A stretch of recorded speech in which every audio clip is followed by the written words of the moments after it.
The London Classic Yearling Sale, Canada's premier standardbred auction, returns October 15th and 16th to the Western Fair District Agriplex. Recent London sales standouts include O'Brien Award winners and millionaire performers, Logan Park, Fashion Frenzy, and Stockade Sealster. Leading North American consigners and yearlings by the sport's top sires, all under one roof in a world-class facility. Find your next champion at the London Classic Yearling Sale.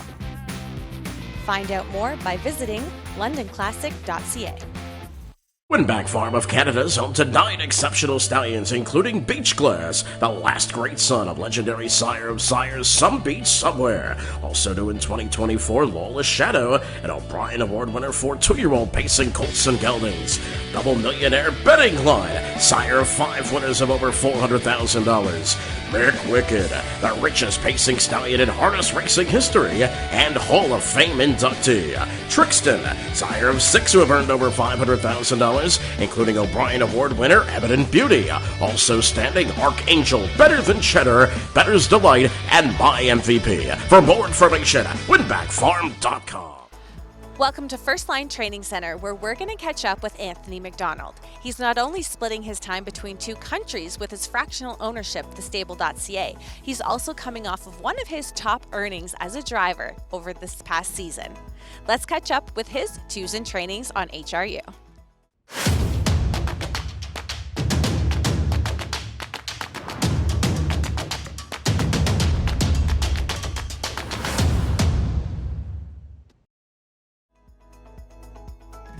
Anthony MacDonald joins us now. Anthony, you had a great year last year, but before we get into your year and personally driving, let's kind of do a recap of some of the ones coming back. Your top 3 that we had kind of talked off camera were Memory and Imagination, Pickpocket, of course, some big Grand Circuit wins there for you, and Arson. Can you just take us through how they're training back? Yeah, we were really lucky to have those horses last year, and they made an impact. It was the first year where we had kind of a little bit of a footprint in Kentucky. Memory and Imagination raced in the final down there and was 4th. Carl had won the final, and then I think we were 4th, beat like 3/4 of a length or a length and a half or something for 2nd. He raced great. Pickpocket did great things down there. I was lucky enough to go down and drive him. I won the Bluegrass and the International Stallion with him. He's coming back good.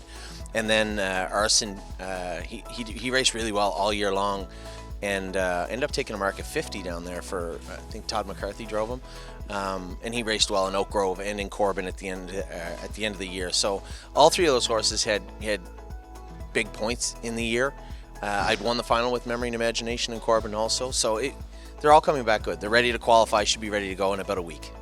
And like we had said, you won some big races with them in the bike. So how is that decision making with you in the bike or putting someone else down? Of course, traveling and depending where you are is a factor. But other than that, how do you decide which ones you're going to take on and which ones you're going to hand the reins over?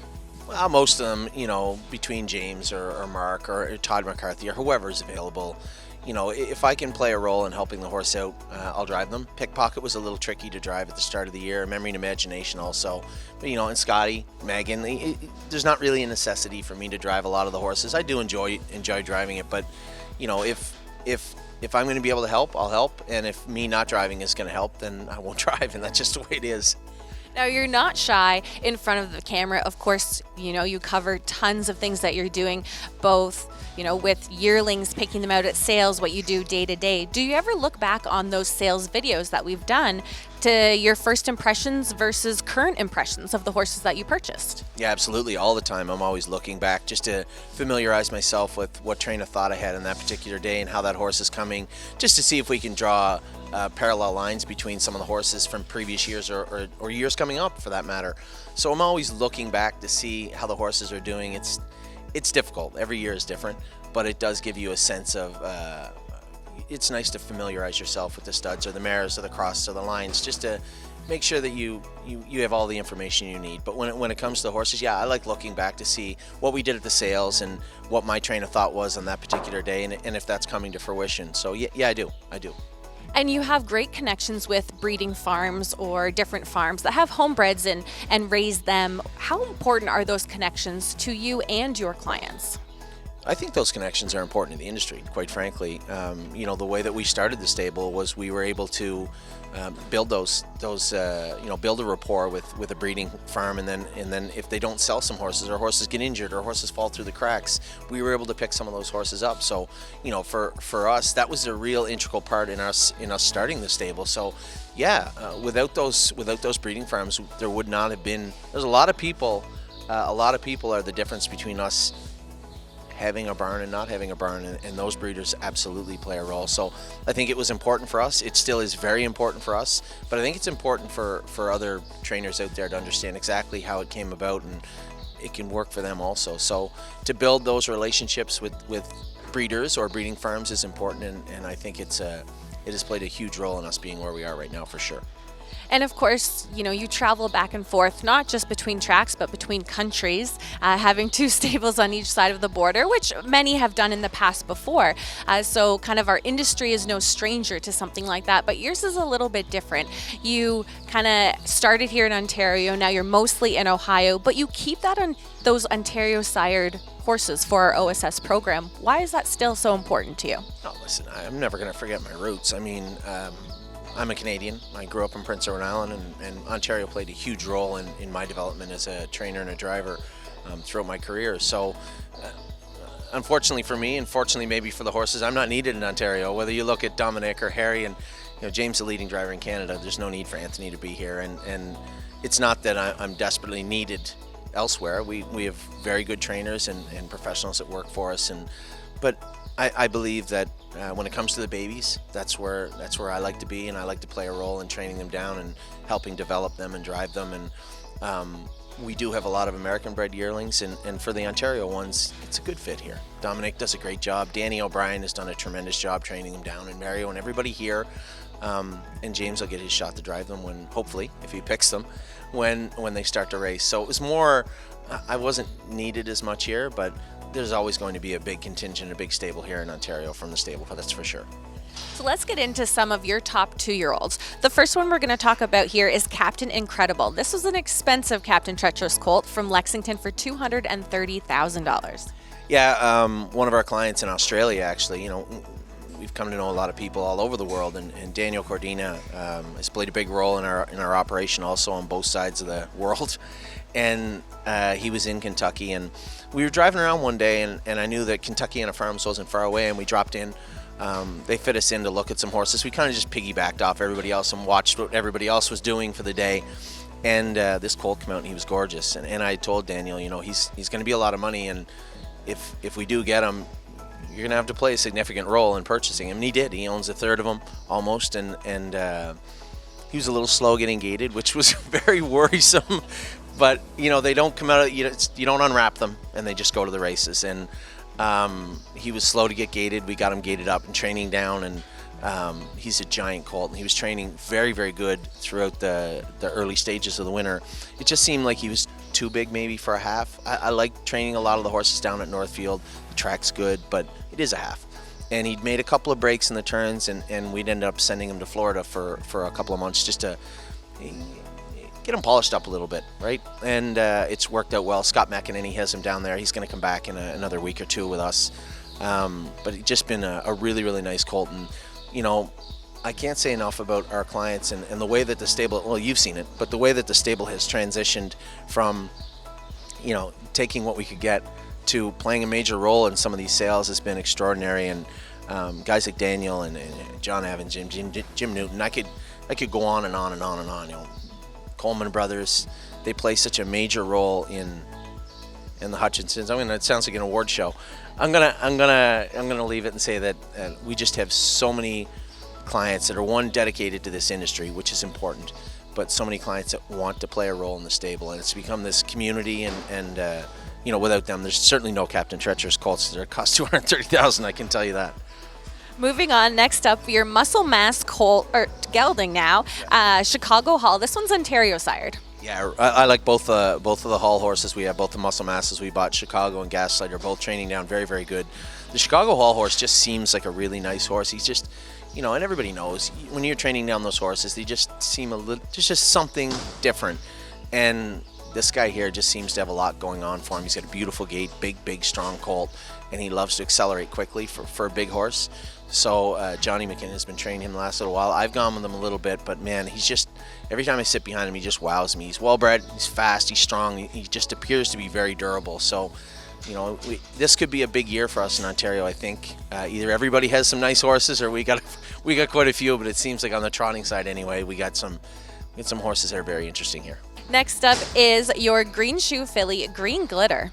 Yeah, so Greenshoe had these extraordinary expectations coming from a 2-year-old standpoint and didn't quite live up to them, but we had 4 of them that I liked. They were useful horses, and I liked all 4 of them, and we ended up only getting one Greenshoe baby, and it was this filly, and a little tough to break, a little edgy, a little chip on her shoulder, but man, when she gets at her work, she's got a beautiful gait. I like going with her all the time, and she won her set on Friday, looked really good doing it, and I've been very, very impressed with her. So we only have the one Greenshoe this year, but certainly no complaints from her at all. And you have the sister to up your Deo, which is Grand Slam Deo.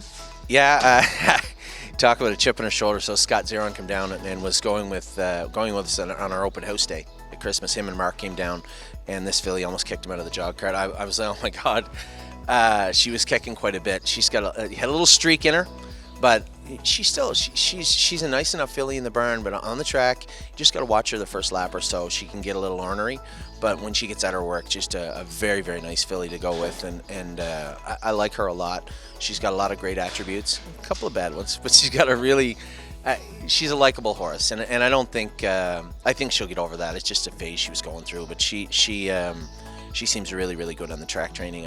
I'm impressed by her. She's a Propulsion, so first crop for Propulsion. I didn't know much about them, but I had heard some reports out of Europe that they were doing good things, and the one that we have certainly is for sure. We have Memento Mori, another one from Lexington here for $95,000. Yeah, this is the full brother to Kierkegaard K. Market drove him a little bit last year. I think he was one of the fastest trotters in North America last year with his win at Vernon. Had a great year, a great season, and Memento Mori, he was a little rowdy. We had to castrate him at Christmas time. He was a little rowdy, but once he settled in and really cooled down, he's really become one of our best trainers, and really talented colt, gets over the ground really nice. We do have the hobbles on him right now, but he can go plenty without them. It's just more confidence than anything else. Plus they're training on a half, so I like him a lot. He's one of our better trainers, and I think it's a little early yet, but I think he's got a pretty bright future. I like him a lot. Another muscle mass filly here for $85,000 out of Harrisburg, Ontario sired Princess Dream. Yeah, Princess Dream. This is the muscle mass sister to Warwee Michelle. Really nice filly. She was a little fine, a little small, a little inbred actually, truthfully, and just been training fantastic. Really, really great attitude. Has 0 faults whatsoever. Doesn't wear a whole lot. Has really just put everything together really nicely. I like her a lot. We have your Walner filly, Rosetta. Yeah, a pretty inexpensive filly, but she shows her brother not racing, but we had the brother. He was a Greenshoe, and he's fast. He just qualified the other day. He's going to make his first start in Oak Grove next week. So I think we had maybe some inside information on this filly. We got her, as I said, for a very inexpensive amount of money, and man, really fast. Amy's been going with her and loves her. She doesn't have a lot of faults, and she can really trot. And you know, we have a lot of horses that are like New Jersey and Kentucky eligible. We don't know which ones are headed to New Jersey, but I think this filly might be in the early part of the summer. She's put it all together really well over the last month and can really trot. A very, very likable filly. And how about Rose Run Alexandra? You know, we had a couple of the Dancin Yankees who were first crop last year. They were okay, both of them. But this filly just seemed to have really good breeding. And when we were going through and looking at all the horses, you know, when we go to the sale, we have a large list of horses we're interested in. And then we'll go back and revisit a number of them. And this filly, we just always seem to be coming back to her. She was just such a gorgeous filly. And training her down, she's flawless. She does everything right. She's fast, quick, durable. I think probably as we speak today, one of our best Ohio trainers so far has been her, and really excited to see her, you know, strut her stuff this year. She just seems like she has all the tools to be a pretty nice filly. And how about She's at the Bar, $20,000 in Harrisburg? Yeah, she sits at the bar, a nice filly. This is Volume 8's sister. Now Volume 8 was a 2-year-old Dan Patchett Horse of the Year in 2022. Got injured training back and is standing stud in Pennsylvania at Hanover Shoe Farms. And this filly, I don't really know. I think of all the horses we've ever bought, she had attracted the most attention from people that didn't own any of her. People were wondering how we ended up getting her for such a small amount of money, and it was just one. I just felt like at that particular time, at that sale, there just seemed to be a little crack there, and she fell through, and we ended up getting her for next to nothing, and she has been a really, really talented filly training down, and Amy loves going with her also.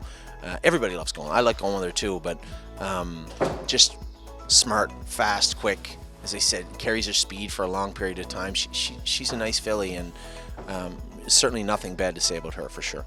And moving on to your father, Patrick, Weslynn Warrior. Yeah, this is Weslynn Quest's brother. We did geld him early on also. I like his attitude. I like what he does. He does take some time coming in and out of the corners to switch leads. Now, he's Pennsylvania bred, so he's not going to see a half-mile track ever. And I'm not really that worried because he'll still pick up speed doing it. You just have to watch him. You just have to give him some time. And he's been training fantastic the last month. And I think I got some high hopes for this guy. You know, he's staked pretty heavy. He's got a pretty decent family behind him, and he's got a great attitude, especially for, you know, and I'm certainly not saying anything bad about Father Patrick, but they can be a little moody sometimes. This guy doesn't seem that way. He seems, once you get him out and get him going, he wants to get at his work, and he wants to do it the best he can, and that's always an attribute everybody wants to see, is a great work ethic, and this guy appears to have it. So, you know, quietly, I think I'm excited about Weslynn Warrior. And how about you have two homebreds? The first one we'll talk about is Dancin by myself, and then Don't Play Nice, or I Don't Play Nice. Yeah, so just horses we had, and you know, as a trainer or an owner, I always just thought if we had horses that wanted to be good race horses, those would be the kind we wanted to breed, right? And we had two mares, and quite frankly, neither of them were really good. But they always wanted to be, right? It almost seemed like a shock when they got beat training. They were surprised, and we had bred them. The one was a Muscle Hill mare, the other was a Muscle Mass mare. The Muscle Hill mare through Dancin by myself. We ended up selling the mare after that, so this is the only one we have out of her. So for sure he's going to be good. But he does his work well. A little fractious sometimes, but quick on his feet. He's an Uncle Peter. And I Don't Play Nice along Tom at a Muscle Chrome, and she was fairly slow horse, but didn't know she was. She wanted to be a good horse, and we had bred this colt, and I didn't really know anything about him. Midland Acres had him down there. We dropped him off at the farm, and he's just a beautiful colt. He has done some great work at the barn from day one. Never makes breaks usually, ever. Always really square gated, always up to the task, and wanting to do his work, and beautiful gait. He's just, all he wears is a bridle and a set of trotting boots, and I don't even know if he needs a trotting boots really. So interested, you know, we haven't been enough to say if this one can do that or other thing, but we've been enough to say he's a good horse. I just don't know how good yet. And moving on to the last few on our list here, you've got 3 first crop Gimpanzees. I remember you looking at these in Lexington, and they kind of were talking them up quite good, and you were interested and not interested, and I remember you flip-flopping, not sure what to do. Yeah, we knew they were going to cost a lot of money. I think Atthe was the underbidder on Melisandre. We paid pretty good money for her. I think we'd given $150,000 for her, and she's out of a sister to Rebuff. Training down good. Again, all 3 of the Gymborees, I noticed when the track's a little firm, you got to watch them a little bit. They're a little peggy, and again, they're going to Kentucky, so I'm not really that worried. You know, if we have them ready for Lexington, that's fine. You're talking about a big mile clay track. So what they're doing right now is good. I would say they flip-flop back to which one looks the best from week to week. The other day, Gymboree and a Trot both made breaks, but had been training very, very good. Whereas Melisandre has kind of struggled a little bit through the latter part of February into the first part of March, and she trained great the other day. So a little different situation. These guys are 1, 2, or all 3 of them will end up at Oak Grove, but definitely focused and paying close attention to Lexington the latter part of July. So lots of time. They're doing the work really well. Happy with their attitudes. The odd cold day on a hard track, they get a little chip on their shoulder too, but when push comes to shove and you put them in gear, they're all able to do their work, and very, very happy with all three of them. Dr. Rucker, one of our clients, owns a Toronto. He bought her outright, and then the stable bought the other two fillies. But Gymboree, a little bit bigger than the other two, and I think she's got a really bright future also. So really happy with the Gimpanzees and excited to see how they do this summer, whether that's a start at Oak Grove or the Red Mile will be up to them. And the last one on our list here is Country Dancing. Yeah, the sentimental purchase, I guess, somewhat. No, I guess my sentiment only exasperated our want for the filly to begin with. You know, I liked her. I liked everything about her. I like a lot of people wanted a Papi Rob to see how they be. He was such a good horse himself. And then, you know, her being out of a sister to Sintra only made it easier. So we went to look at her, and she was just a gorgeous filly, beautiful filly, and a very simple purchase, to be honest. And you know, at the time, all the emotions were going on with Sintra. Still, you know, a year later, I'm still remembering the Gold Cup and Saucer and what he'd done for us. So it was pretty easy to have a beautiful Papi Rob Hanover filly. I think we paid $50,000 or $60,000 for her, but she was sold out right away. Everybody saw what I saw. It was just a gorgeous filly, and she's been training really, really well in Ohio. I did move her over to the Meadows with Tim. Tim Twaddle has her right now for the next little while. She made a couple of breaks at Northfield, and here's another horse where she's not going to see a half-mile track, right? She's going to be in Pennsylvania. So we let her hobbles out and moved her over to the Meadows, and Tim said she trained fantastic the first 2 times he went with her. So excited to see how she's gonna do for the rest of her training season and then into her stake season. But it looks like she's going to get there, and man, she seems like she has a lot to offer. Now, you've mentioned it a few times about track size and different horses. Is that on your mind when you're purchasing them as yearlings? I suppose so. I suppose there's a component of what we're thinking about. You know, if you're going to buy a giant horse and he's only staked to mostly like to a lot of half-mile tracks, and you know, you might scratch your head a little bit. It might play a role, but realistically, you know, what we're after is the same thing. It's the same thing we're always after, and that's value. So, you know, big horse, small horse, brown horse, gray horse. You know, if we can find value, that's what we're after. And last question here is, you have a lot of, you know, back family ties, brothers, sisters that have done well from some of the yearlings that you've purchased. Now, how, with a lot of owners that you have that are new to the industry, how does that matter, or does it matter to them when they don't know of the brother, the mom, the sister, you know, second dam in the family that have made X amount of money or won certain things? It's a great question. I think a lot of our clients rely on us, or rely on what we're looking for. I'm always intrigued to see how many people watch the videos that we did out of Harrisburg, the videos that Curtis and I and you did out of Lexington. You know, people watch that stuff, and I don't get a lot of questions about that other than, hey, I see you had the brother. What was your thoughts on that horse? And Amy and I talk about it all the time. She said, you know, I obviously rely a lot on our history with the horses. So when I see a horse that we had before, sure, it's going to play a little bit of a role on my train of thought when it comes to that particular animal. I think ultimately, though, when we strip it all away and take it all away, what it all comes down to is value, right? What dollar amount are we going to put beside the horse, and what is the horse going to bring? And I think that's what we've at least trained our clients to look for also. And whether we know the horse or we don't know the horse, we talked about how much I like the Papi Rob filly because she's out of a sister to Sintra, but if she had brought more money, I wouldn't have bought her, right? And that's really what it comes down to. So I think every little thing, whether I think about it or not, or it's, you know, as you said, a question that maybe a big horse or a small horse, does that matter? Yes and no. It all comes down to value, though, and I think that's just the best way to approach the sale. It makes it easy, right? Everybody's looking for that easy answer, and there just isn't one in this industry. But when it comes to us, I think having value and assessing that value and approaching the sales in that way, in that mindset, makes it easier for us. Thanks for joining us, and good luck this season on both sides of the border racing. Yeah, it's we have the 3-year-olds coming back. It's an exciting time, you know, and the 2-year-olds are getting close. They're just starting to show enough speed where it's getting really exciting. So yeah, it's a cool time of year for everybody at the stable. You know, we're getting through the latter part of stake payment season, which is always tough and stressful, and now we get to focus on the babies and the sophomores again. So yeah, it's going to be fun. The London Classic Yearling Sale, Canada's premier standardbred auction, returns October 15th and 16th to the Western Fair District Agriplex. Recent London sales standouts include O'Brien Award winners and millionaire performers, Logan Park, Fashion Frenzy, and Stockade Sealster.